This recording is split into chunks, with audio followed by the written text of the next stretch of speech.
दाल चावल की ऐसी रेसिपी आज हम बना रहे हैं जिसे काफ़ी कम लोग अपने घर पर बनाते होंगे। खाने में तो ये टेस्टी है ही, साथ ही इसे बनाना भी बहुत आसान है। इस रेसिपी को हम दाल चावल कट थाली कहते हैं। इसे कुछ जगह पे काठे दाल चावल भी कहा जाता है। अलग अलग जगहों पे इन्हें अलग अलग नामों से जाना जाता है, जैसे कि इन्हें कड़े दाल चावल भी कहते हैं। तो आज हम इस वीडियो में छिलके वाली मूंग दाल, चावल, कट और पापड़ की छुरी बनाएंगे। साथ ही मैं आपको इस वीडियो में बताऊंगी कि आपको दाल चावल और खट किस तरह से खानी है। तो चलिए रेसिपी बनाना शुरू करते हैं। मैंने 1 ग्लास चावल यानी कि 100 ग्राम चावल को 1 से 2 घंटे के लिए पानी डालकर भिगोने के लिए रख दिया था। देखिए इस तरह से हमें भिगो देने हैं। चावल को हम भगोने में कुक करेंगे। आप चाहे तो कुकर में भी कुक कर सकते हैं। अगर आपको इंस्टेंट बनाना है तो आप इसे कुकर में कुक कर लीजिएगा। और 1 कप यानी कि 50 ग्राम मैंने छिलके वाली मूंग दाल ली है। उसे भी मैंने पानी से 2 बार धोकर 1 से 2 घंटे के लिए भिगोने के लिए रख दिया था। देखिए दाल फूलकर हमारी इतनी हो गई है। दाल को भिगोने से दाल एकदम जल्दी बन जाती है और दाल की क्वांटिटी भी थोड़ी सी इंक्रीज हो जाती है। आप चाहे तो इसे बिना भिगोए भी बना सकते हैं। अब जो दाल हमने भिगो के रखी है उसे हम प्रेशर कुकर में डाल देंगे। 1 कप मूंग दाल में मैंने 1.5 कप पानी ऐड किया है। दाल को हमें ज़्यादा पतला नहीं बनाना है, इसे हमें नॉर्मल कंसिस्टेंसी वाला रखना है। प्रेशर कुकर में दाल ऐड करने के बाद इसके अंदर हम नमक ऐड कर देंगे। नमक आप अपने टेस्ट के अकॉर्डिंग ऐड कर सकते हैं। आधा टेबल स्पून नमक मैं ऐड कर रही हूँ। हल्दी पाउडर इसके अंदर हमें नहीं डालना है, आप चाहे तो डाल सकते हैं। अब प्रेशर कुकर की लिड को हम बंद कर देंगे। अब प्रेशर कुकर को हम गैस पे रख देंगे और इसे 4 से 5 सीटी आने तक कुक करेंगे। दाल हमारी कुक हो रही है, तब तक हम चावल भी कुक कर लेते हैं। गैस के एक तरफ हमने दाल को रख दी है, अब दूसरी साइड हम चावल को रख देंगे। दाल हमारी जल्दी बन जाएगी, लेकिन चावल कुक होने में थोड़ा समय लगेगा। चावल को आप बीच बीच में चम्मच से 1 से 2 बार हिलाते रहिएगा। चावल में जब उबाल आने लग जाए तब हम गैस की फ्लेम को स्लो कर देंगे। ये देखिए फ्रेंड्स, चावल हमारे उबलने लग गए हैं। अब गैस की फ्लेम हमें इस वक्त स्लो कर देनी है। चावल को हमें एकदम बढ़िया से सॉफ्ट कर लेना है। ज़्यादा हमें इसे गलाना नहीं है, ना ही इसे ओवर कुक करना है। देखिए हाथों से आप इस तरह से चेक कर लीजिएगा। आसानी से हमारे चावल टूट रहे हैं, इसका मतलब हमारे चावल कुक हो गए हैं। अब गैस की फ्लेम हम ऑफ कर देंगे। चावल के कुक होने के बाद इसे हम स्ट्रेनर में निकाल लेंगे।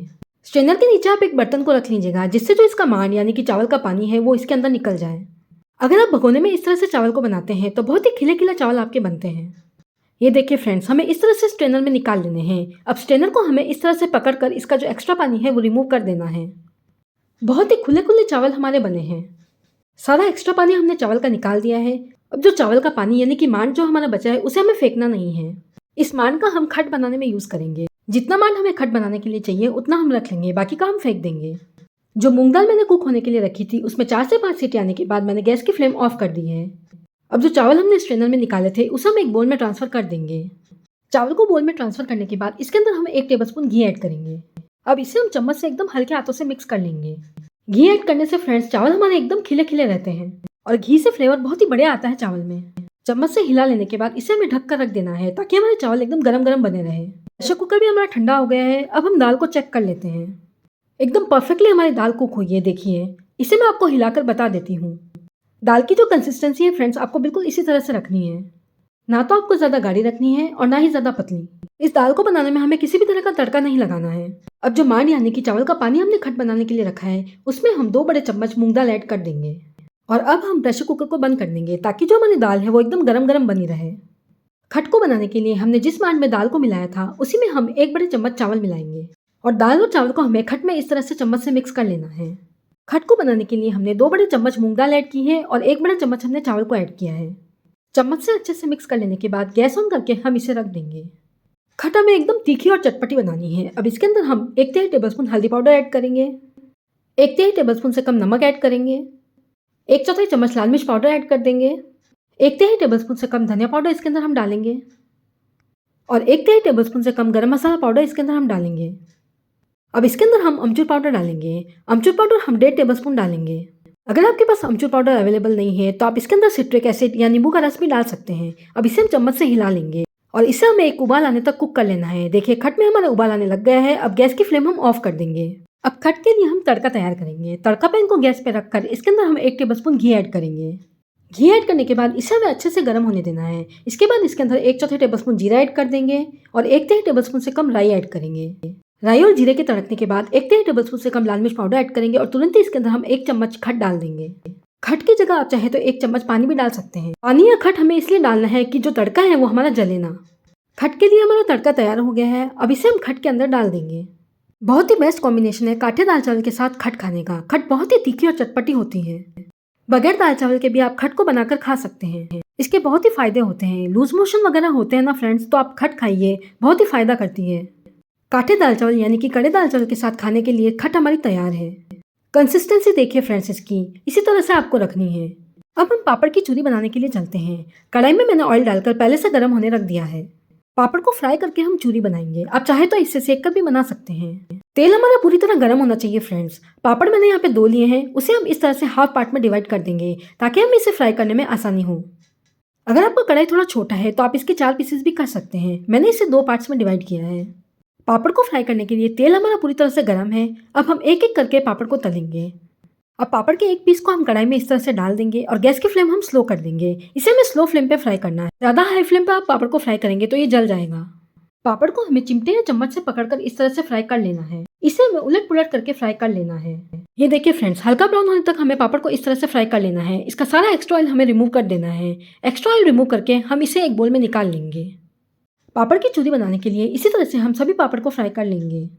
सभी पापड़ हमने फ्राई कर लिए हैं। अब हम एक बोल में पापड़ को इस तरह से चूरेंगे। पापड़ की चूरी को हमें ज़्यादा महीन नहीं करना है। जिस तरह से मैं कर रही हूँ फ्रेंड्स, आपको बिल्कुल उसी तरह से इसे चूरना है। सभी पापड़ को हमें इस तरह से बोल में चूर लेना है। जिस तरह से मैं हाथों से इसे चूर रही हूँ, आपको बिल्कुल इसी तरह से चूरना है फ्रेंड्स। ये देखिए, हमें इस तरह से पापड़ को चूर लेना है। अब इसके अंदर हम कुछ मसाले मिलाएंगे। आधा टेबलस्पून लाल मिर्च पाउडर इसके अंदर हम डालेंगे और 1/4 चम्मच भुना हुआ जीरा यानी कि जीरा पाउडर इसके अंदर हम डालेंगे। घर पर मैंने जीरे को सेक कर इस तरह से इसका पाउडर बना लिया है। अब हम इन मसालों को इस तरह से मिक्स कर लेंगे। 1 से 2 बार बोल को इस तरह से हिला लेने के बाद हल्के हाथों से हमें इसे मिक्स कर लेना है। दाल चावल खट के साथ खाने वाली पापड़ की चूरी हमारी बनकर तैयार है। इस तरह की पापड़ की चूरी को आप ऐसे ही खा सकते हैं या फिर आप इसे रोटी लगाकर खाइए, बहुत ही टेस्टी लगती है। बहुत ही चटपटी पापड़ की चूरी हमने बनाई है। आप इस पापड़ की चूरी को एयरटाइट कंटेनर में रखकर काफ़ी दिनों तक खा सकते हैं। इनफैक्ट आप इसे ट्रैवलिंग के दौरान भी ले जा सकते हैं। ये देखिए फ्रेंड्स, इस तरह से हम एयरटाइट कंटेनर में इसे रख सकते हैं। ये बिल्कुल भी खराब नहीं होगी। तो चलिए अब हम दाल चावल खट को सर्व कर लेते हैं। हमने जो मूंग दाल बना के रखी है, सबसे पहले हम उसे सर्व करेंगे। देखिए, जिस तरह से मैं सर्व कर रही हूँ थाली को, उसी तरह से आपको करना है। मूंग दाल को इस तरह से सर्व करने के बाद इसके ऊपर हम चावल को सर्व करेंगे। मूंग दाल के ऊपर ही आपको चावल को रखना है फ्रेंड्स। दाल चावल खट की थाली को हमें इसी तरह से सर्व करना है। फ्रेंड्स, काफ़ी लोगों को पता है कि इसे कैसे खाया जाता है, लेकिन काफ़ी लोग ऐसे भी हैं जिन्हें नहीं पता होगा कि इसे किस तरह से खाया जाता है। दाल और चावल को इस तरह से सर्व करने के बाद इसके ऊपर हम 3 से 4 टेबलस्पून घी ऐड करेंगे। घी अगर आप कम खाना पसंद करते हैं तो आप कम घी डाल सकते हैं। अब इसके साथ खाने के लिए हम एक कटोरी में चीनी का बूरा यानी कि पाउडर शुगर रखेंगे। चीनी को मैंने मिक्सर जार में डालकर पीस लिया था। अब इसी के साथ हम पापड़ की चूरी जो हमने बनाई है उसे हम एक कटोरी में डालकर रख देंगे और जो खट हमने बनाकर रखी है उसे भी हम एक कटोरी में सर्व कर देंगे और अब इसी के साथ हम एक चम्मच भी रख देंगे। तो फ्रेंड्स, दाल चावल खट आपको किस तरह से खानी है मैं आपको बताती हूँ। सबसे पहले हम पीसी हुई चीनी को इसके ऊपर डालेंगे। आप चाहे तो इसे थोड़ा थोड़ा करके भी डाल सकते हैं और आप चाहे तो एक साथ भी इसके ऊपर डाल सकते हैं। मैं इसे थोड़ा थोड़ा करके डालूंगी। 1 टेबलस्पून मैंने पाउडर शुगर डाल दी है। इसे हम चावल में इस तरह से मिक्स कर लेंगे। चावल में इसे मिक्स करने के बाद इसे हम चम्मच से इस तरह से उठा लेंगे और इसके ऊपर हम पापड़ की चूरी रखकर खाएंगे। आप चाहे तो इसे ऐसे ही खा सकते हैं और इसके ऊपर आप पापड़ की चूरी खा सकते हैं। दाल चावल के अंदर आप इस तरह से पीसी हुई चीनी को मिलाकर जरूर खाइएगा, बहुत ही बेस्ट कॉम्बिनेशन है। इस तरह से 1 से 2 चम्मच दाल चावल का खा लेने के बाद इसके ऊपर हम तीखी चटपटी खट को पी लेंगे। 2 से 3 चम्मच दाल चावल के खा लेने के बाद बीच बीच में आप खट को इस तरह से पी लीजिएगा और इसी तरह से आप बीच बीच में पापड़ की चूरी को भी खा लें। मीठा खाने के बाद तीखा और चटपटा आप इस तरह से खाते हैं तो बहुत ही बेस्ट लगता है। तो आप इस काठे दाल चावल यानी कि कड़े दाल चावल और खट की थाली को जरूर ट्राई कीजिएगा।